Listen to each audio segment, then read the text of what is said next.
इमरान खान के दौर में वज़ीर आज़म ऑफिस से करोड़ों रुपए की खिलाफ ज़ाब्ता नक़्ज़ अदायगियों का इंकशाफ हुआ है। ऑडिट रिपोर्ट के मुताबिक 2018 से 20 के दौरान वज़ीर आज़म ऑफिस ने मुख्तलिफ नौयत की 1 करोड़ 19 लाख से ज़ायद की कैश अदायगियाँ की। इस पर हम बात करते हैं चीफ रिपोर्टर इस्लामाबाद सनाउल्लाह खान से। सनाउल्लाह खान, खिलाफ ज़ाब्ता अदायगियाँ किस मद में हुई हैं और क्या ट्रेल मौजूद है?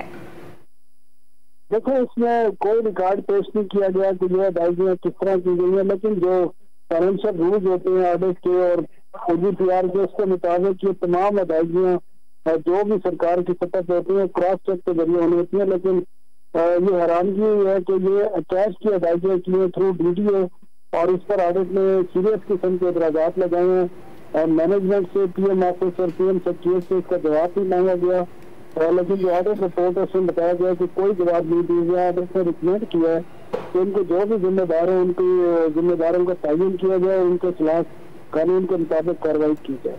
सनाउल्लाह खान, बहुत शुक्रिया आपका।